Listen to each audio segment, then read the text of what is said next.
Hello जी, आप सभी कैसे हो? आप सभी का बहुत-बहुत स्वागत है मेरे चैनल पर। और मैं अपने वीडियोज़ लगातार नहीं दे पा रही हूँ, क्योंकि मुझे समय नहीं मिलता है और एक तो दिन भी छोटा होने लगा है, फिर दीपावली के त्योहार का काम फैला हुआ है, सफाई वगैरह का। लेकिन आज मैंने नन्नू का व्लॉग जो देखा सुबह वाला, है ना? उसके बाद 1-2 वीडियो पे मैंने बहुत सारी बातें देखी हैं, सुनी हैं। कुछ कमेंट पढ़े हैं कि ये लोगों को भड़काने की कोशिश कर रहा है ना? ऑडियंस को भड़का रहा है ताकि वो इसको कोई नुकसान पहुंचा दे, लड़की को या उसके बच्चे को कोई नुकसान पहुंचा दे। ये कुछ विदेशी लोग हैं जो इस तरह की बातें बोल रहे हैं। तो पहली बात तो मैं ये कहना चाहूँगी कि एक बात बताइए, जितने लोगों ने नन्नू को देखा है, किसी ने उसको उसके बातों से ऐसा लगा है कि वो किसी को भड़काने की कोशिश कर रहा है? क्योंकि मुझे तो ऐसा नहीं लगा, है ना? उसने उन बातों के जवाब दिए हैं जो ये दोनों अ, विद जमील और हातिया उसको कितना गंदा बोल चुके हैं अपने पिछले वीडियोस में, कितना उसकी फैमिली को बदनाम किया है। तो उन बातों का जवाब देता हुआ दिखा है वो, और सही समय पर जवाब दिए हैं उसने। इस समय जब उसने देख लिया है कि भाई वाइफ तो मेरी है ही नहीं, उसने तो कोर्ट में डाल दिया और मेरे ऊपर झूठे एलिगेशन भी लगा दिए। जो जो वो इन दोनों से कहलवा रही थी, वो ही चीजें उसने कोर्ट में पेश की हैं, है ना? लेकिन यहाँ एक चीज और कहलवा रही थी वो, कि इसके पैसे पर पल रहे थे, और वहां कोर्ट में एक बात कही है कि मैं तो कुछ कमाती ही नहीं हूं, है ना? फिर भी इन दोनों को शर्म नहीं आ रही, फिर भी ये दोनों आज मुंह उठाकर चले आए वाईटी पर। ठीक है, इनसे तो पूरा टाइम ये कहलवाती रही कि मैं ही सारा राशन लेकर आती थी उस घर में और मेरा सब कुछ लूट कर खा गया और पैसे के लिए ही मुझसे शादी की, है ना? ये सब कहलवाया। तो उन्हीं बातों का जवाब, इन दोनों का बातों का जवाब आज उसने दिया है कि अगर वो कमाती ही नहीं थी तो हमारी फैमिली ने कैसे लूट कर खा लिया। ठीक है, और ये जवाब तो देना बनता था। अगर ना देता तो चूक हो जाती उससे बहुत बड़ी। देखिए, यहाँ उसको वाईटी पर कोई ये तो है नहीं वो तमाशा दिखाने आया है, वो भी पैसा ही कमाने आया है। यहाँ जो भी है वो पैसा ही कमाने की सोचता है। तो अगर उसे अपना घर चलाना है, और उससे तो ये तो लड़की तो क्या कर रही है, लड़की वाला पक्ष क्या कर रहा है कि इसने मुकदमा ठोका उसके ऊपर, है ना? खुद को दिखा दिया कि मैं तो बड़ी बेचारी हूँ, मैं तो एक पैसा नहीं कमाती, मेरी कहीं से एक पैसे की कमाई नहीं होती, तो मैं पूरी तरह से निर्भर हूँ अपने पति के ऊपर, इसलिए मेरा जो इस केस में पैसा खर्च होगा वो भी मेरे पति से मुझे दिलवाया जाए। तो अगर वो अपना मुंह बंद करके बैठ जाएगा, अपनी ऑडियंस को अपने अंदर की बातें, ये वाली बातें ना बताएगा, तो ऑडियंस उसको गलत समझेगी कि नहीं? फिर ऑडियंस यही सोचेगी कि गलती सारी इस परिवार की है। तो अपनी छवि को तो वो सुधारेगा ना यूट्यूब पर, जहाँ बहुत सारे लोग उससे जुड़े हुए हैं। तो वही कोशिश आज उसने की है। तो अब ये क्यों गालियां दे रहे हैं दोनों बैठकर? ये कह रहा है, इसकी कम्युनिटी जब मैंने पढ़ी तो उसमें लिखा हुआ था कि ये उसका एड्रेस लोगों को बता रहा है और उसके जान को खतरा पैदा कर रहा है ना? इस तरह की चीजें मैंने इसकी कम्युनिटी पर पढ़ी। तो मैं इतनी देर तक इसीलिए रुकी रही, कई घंटे हो गए हैं उसका वीडियो आए हुए, मैं रात को ये वीडियो अपना रिकॉर्ड कर रही हूँ। तो मैंने ये देखने की कोशिश की वाईटी पर कि कितने लोग जो है भड़के हैं नन्नू के भड़काने से। तो मुझे तो इतने टाइम में कोई भी रिएक्शन चैनल वाला भी भड़कता हुआ दिखाई नहीं दिया कि उसके कहने में आकर भड़क गया हो और तुरंत उसको अपनी कम्युनिटी में गालियां लिखनी शुरू कर दी हो लड़की को, या इस तरह से वीडियो बनाकर गालियां देनी शुरू कर दी हो जिस तरह से इन दोनों के चैनल पर हो रहा है। तो नन्नू अगर भड़काने की कोशिश करता अतरंगी के खिलाफ अपने सपोर्टर को, तो वो भड़कते हुए दिखाई भी तो देते। मैंने तो किसी कम्युनिटी पर अतरंगी के लिए ये भाषा यूज होती हुई नहीं देखी, इस तरह की जिस तरह की इसने अपनी कम्युनिटी पर लिखी है, उसको कुत्ता कमीना। उस लड़की के लिए तो ये गालियां कहीं नहीं लिखी हुई देखी मैंने, ना ही किसी रिएक्शन चैनल पर इस तरह की गालियां देते हुए सुना है किसी भी रिएक्शन चैनल वाले को। और इन दोनों चैनल पर यह कहा गया कि उसकी जान को खतरा है, उसके बच्चे को भी खतरा है, ये एड्रेस बता रहा है उसका। तो हमें तो वो एड्रेस बताता हुआ दिखाई नहीं दिया, हमें तो वो रिक्वेस्ट करता हुआ दिखाई दिया है कि भाई मुझे वो पता बता दो जहां मैं सम्मन भेज सकूं, ताकि केस को आगे बढ़ाया जा सके, है ना। उसे तो हमने किसी का पता बताते हुए देखा नहीं है, उसने उसे पूछते हुए देखा है पता। तो जान को खतरा तो तब भी हो सकता है ना, जब वो व्लॉगिंग करती है वहां से। उन्होंने खुद ही बताया, आईआईटी कानपुर से हम व्लॉगिंग कर रहे हैं। तो जो नुकसान पहुंचाने वाला होगा वो तो इनके बताए एड्रेस से भी जाकर नुकसान पहुंचा देगा भाई। रोज वहां के आसपास का एरिया दिखाती है ना। अपने पति की लैब भी दिखा चुकी है वो, सतरंगी। तो सारी लोकेशन तो वो दिखा चुकी है। तो इसके इसके बोलने से कैसे उनकी जान को खतरा हो गया? ये मेरी समझ से बाहर की बात है भाई, है ना। ये ज्यादा ही अक्लमंद है दोनों। ये नहीं देख रहे कि रोज तो वहां से वीडियो बनकर आ रहे हैं, है ना। रोज वो हर जगह जगह की पहचान बताती हैं कि आज हम बनारसी पान वाले के यहाँ आए हैं चाय पीने। तो अपने आसपास की सारी चीजें वो दिखाती हैं, तब कोई हमला नहीं कर सकता, है ना। तब उनकी जान को खतरा नहीं होता। देखिए, आज वो पता इसलिए पूछ रहा था कि उसने बच्चे के लिए एप्लीकेशन डाली होगी, उधर से नोटिस आया होगा, तो इसको गायब ही कर दिया इसके जीजाजी ने और इसकी बहन ने। यहाँ लेकर आ गए इसको रातों रात जाकर, इसीलिए लेकर आए ताकि उधर से कोई सम्मन वगैरह आए तो वो रिसीव ना कर पाए और लटके रहे, ये दोनों केस को लटकाए रखें। अगर इस लड़की को प्रताड़ित किया जा रहा होता तो ये इससे छुटकारा पाने की कोशिश करती जल्द से जल्द, ठीक है। अब ये लड़के के परिवार को परेशान करना चाह रहे हैं, लड़के को परेशान करना चाह रहे हैं कि देखते हैं कब तक बच्चे के बिना ये रह लेगा। देखिए बच्चा कितना छोटा सा अपनी नानी के घर आया था, है ना। और इन्होंने तरसा दिया उस परिवार को, उस बच्चे से मिलने तक नहीं देते। तो बंदा क्या करेगा, कोर्ट से ही नोटिस भिजवाएगा ना फिर। क्योंकि अगर वो ऐसे ही जाता है इनके पास, अपने बच्चे से मिलने जाने की कोशिश करता है, तो ये उसके ऊपर किसी भी तरह का एलिगेशन लगा सकते हैं। इस तरह का भी लगा सकते हैं कि बच्चे को छीन कर ले जाने की कोशिश की, या फिर पत्नी के साथ मारपीट की आकर घर में। तो वो इस घर में तो इसके पास आ ही नहीं सकता ना, डर की वजह से। उसे तो बहुत चीजों का खतरा है, किसी भी तरह का एलिगेशन लग सकता है उसके ऊपर। ये कोई इतनी छोटी सी बात तो है नहीं जो बिना कुछ किए हुए उसके ऊपर इतने सारे एलिगेशन लगा सकती है कि ये अत्याचार हुआ, वो अत्याचार हुआ, जबकि कुछ उसके साथ नहीं हुआ ऐसा। तो मान लीजिए अगर वो बच्चे से जबरदस्ती मिलने की कोशिश करे आकर, तो ये फिर उसके ऊपर क्या क्या इल्जाम नहीं लगाएंगे। जेल करवा देंगे उसको कुछ भी कहकर कि बच्चे को उठाकर ले जाने की कोशिश की, छीन कर ले जाने की कोशिश की, किसी भी तरह का इल्जाम लगा सकते हैं। इसी डर की वजह से वो फैमिली बच्चे से मिलने की कोशिश नहीं करती।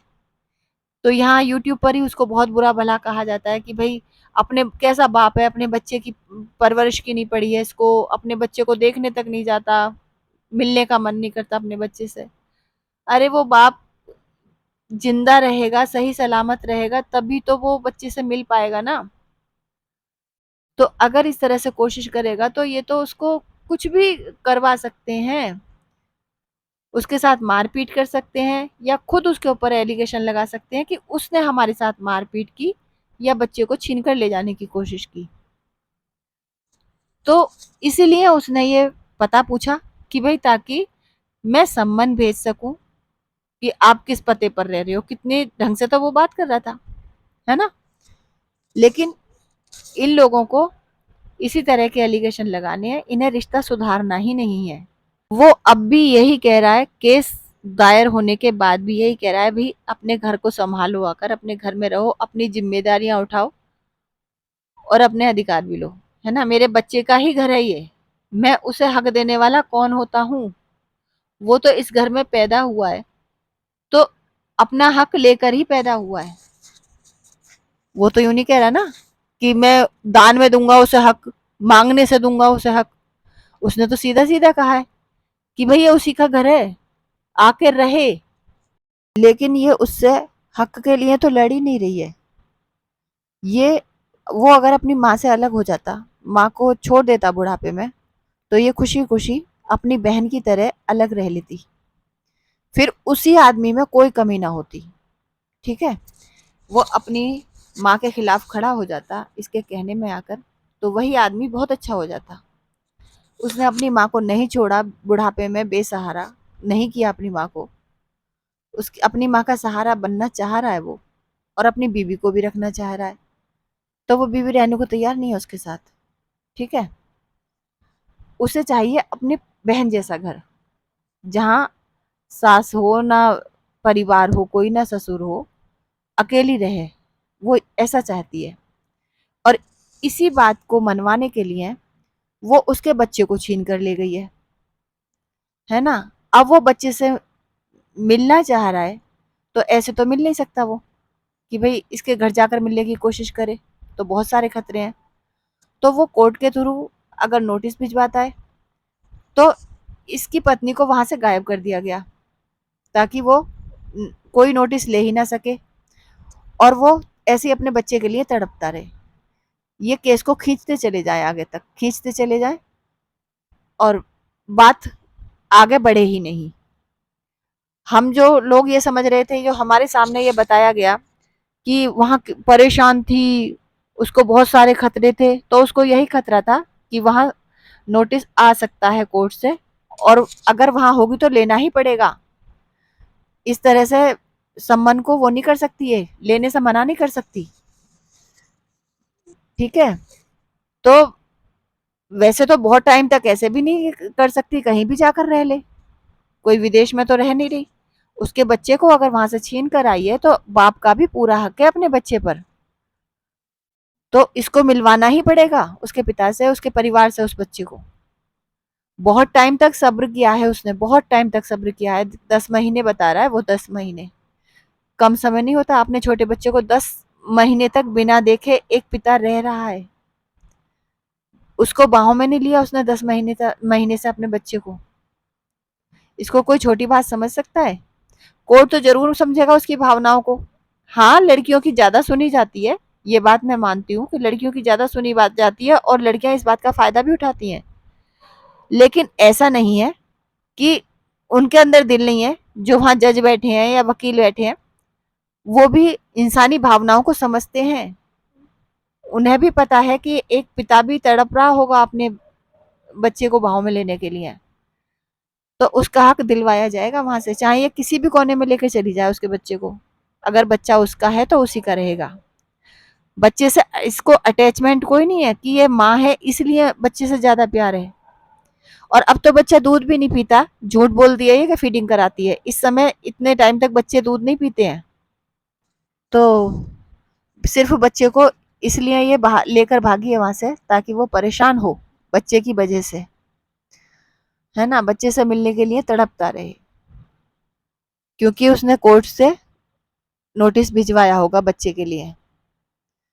और इतना गंदा परिवार है इसका, कि इसकी बहन और जीजा इतने गंदे हैं, अपने फायदे के लिए, अपने स्वार्थ के लिए एक बच्चे को उसके बाप से अलग कर दिया इन्होंने, क्योंकि बच्चा ही उसकी कमजोर कड़ी है, बच्चे के साथ उसकी भावनाएं जुड़ी हैं। भाई एक बाप का दिल है, तड़पेगा तो ना अपने बच्चे के लिए। तो बच्चे को वहां से गायब कर दिया, इतनी दूर लेकर आकर बैठ गई है उसको, है ना, और उसका परिवार पूरी तरह से साथ दे रहा है गलत करने में। तो इस तरह से मौके पर से अगर ये लोग उसको हटाने में मदद कर रहे हैं, और वो जानबूझकर ये कर रही है कि वो नोटिस नहीं ले रही है जानबूझकर, तब तो उसके खिलाफ एक अलग धारा लग जाएगी, और दूसरे तरह के नोटिस आ जाएंगे इनके खिलाफ भी, इसकी बहन और जीजा के खिलाफ भी। ठीक है, वो आगे कदम उठा नहीं रहा है, इसका मतलब ये थोड़ी है कि वो कर नहीं सकता आगे और कुछ, है ना। बार बार अगर ये नोटिस रिसीव नहीं करेगी, तो आगे और भी कार्रवाई हो सकती है, और उसमें तो फिर इसकी बहन और जीजा भी खिंचेंगे, क्योंकि इन्होंने ही मौके पर से हटाया उसको, ये ही लेकर गए रातों रात अपने साथ, तो अपराधी माने जाएंगे ये भी। कब तक उस बच्चे से उसके बाप का साया छीनेंगे ये, कब तक उस बाप को मिलने नहीं देंगे उस बच्चे से। उस बच्चे का ऊपर पूरा अधिकार है उसका। अगर बहन और जीजाजी ये समझ रहे हैं कि मौके पर से हटा दिया है और बार बार भेजता रहे तो नोटिस, हम नोटिस लेंगे ही नहीं, तो ये बहुत अच्छा काम कर रहे हैं। ये अपने लिए गड्ढा खोद रहे हैं और खुद भी जेल जाएंगे इस तरह की हरकतें कर कर। क्योंकि जो जिसका अधिकार है वो कोई भी उससे छीन नहीं सकता। अगर वो ये काम करता, पिता ये काम करता कि माँ से ना मिलने देता, तो वो पिता भी अपराधी कर रहा होता। और अब माँ ये कर रही है कि पिता से एक बच्चे को अलग कर रखा है और मिलने ही नहीं देना चाहती, जबकि वो कानूनी तौर पर उससे मिलना चाहता है, छीन झपट के नहीं, कानून का सहारा ले रहा है। तो कानून को इग्नोर नहीं कर सकते, फिर तो सजा भी मिलेगी इस अवज्ञा की। जो तुम कानून की बार बार अवज्ञा कर रहे हो, बार बार नोटिस नहीं ले रहे हो, तो इसकी भी कड़ी सजा होगी। और उसने, विद जाहिल ने ये भी इल्जाम लगाया है अपनी कम्युनिटी पर ये भी लिखा है कि ये मुर्गा और शराब पहुंचाता था पुलिस वालों को, इसलिए पुलिस वाले इसका साथ देते थे। कहने का मतलब क्या है इसका? क्या पुलिस वाले अपनी ड्यूटी ढंग से नहीं करते? रिश्वतखोर है वहां के पुलिस वाले। जरा मैं नन्नू को कहूंगी कि इसकी कम्युनिटी पढ़ा देता उन पुलिस वालों को, स्क्रीनशॉट ले ले इसकी कम्युनिटी के, और उनको भी उस कम्युनिटी को भी अपने कागजों में लगा ले कि ऐसी ऐसी कम्युनिटी छप रही है ना। क्योंकि ये तो सीधे सीधे जो कानून के रखवाले हैं उनके ऊपर इल्जाम लगाया जा रहा है कि वो रिश्वतखोर हैं, वो शराब और मुर्गा लेकर अपराधी का साथ देते हैं, ये लिखा जा रहा है। देखिए इनके बीच में जो भी खाई खोद रहा है ना, ये इसकी बहन और जीजा जी हैं, जो इतनी गहरी कर रहे हैं इसको, खाई को और खोद रहे हैं और ज्यादा उससे गलतियां करवा रहे हैं। वो बार बार हाथ जोड़कर ये कह रहा है कि भाई अपना घर संभालो आकर, और ये उस खाई को गहरा करते जा रहे हैं, तो ये अच्छी बात नहीं है। और एक और बात याद आई मुझे, आज जो बिद जाहिल ने एक कैसेट सुनाई हमें, एक ऑडियो रिकॉर्डिंग सुनाई सभी को, उसमें जो नन्नू के गांव की कोई आंटी बताता है ये, जबकि वो इसकी मदर है खुद की, जो रिकॉर्डिंग करती हैं इसके लिए। ये स्क्रिप्ट लिख के देता है विद जाहिल, और इसकी जो मदर है वो रिकॉर्डिंग करती हैं, ठीक है। तो इसने कहा है कि इसके पास कोई ऑडियो रिकॉर्डिंग आई है, वो इसने डाली है। उसमें उन मैडम ने जो पहले 2 वीडियो रिकॉर्ड करके भेज चुकी हैं, उसमें बहुत सारी गालियाँ दी हैं और बहुत सारी बातें बोली हैं उस रिकॉर्डिंग में। लेकिन आज अलग बात ये थी उस रिकॉर्डिंग में कि उसको उसकी आवाज़ चेंज कर दी गई थी। तो मैं ये कहूँगी कि ये मैडम तो कोर्ट में भी उसका साथ देने के लिए तैयार थी ना, अतरंगी का। इन्होंने कहा था मुझे फ़ोन करके बुला ले, कोर्ट में भी आ जाऊँगी। तो आवाज़ चेंज करके क्यों भेजी इस बार रिकॉर्डिंग? अब तो सब सुन चुके हैं ना, जो रिकॉर्डिंग इन्होंने पिछली 2 रिकॉर्डिंग भेजी थी, 2-3, तो सब सुन चुके हैं, इनकी आवाज़ को पहचान चुके हैं। तो अब चेंज करने की क्या ज़रूरत थी? क्यों डर गईं? क्या कोर्ट में जाने से डर लगा? ये और बात मुझे बस करनी थी आपसे। बाकी वीडियो बहुत लंबा हो चुका है, अब मैं ये वीडियो बंद कर रही हूँ। अगले वीडियो में मिलूँगी आपसे। बाय।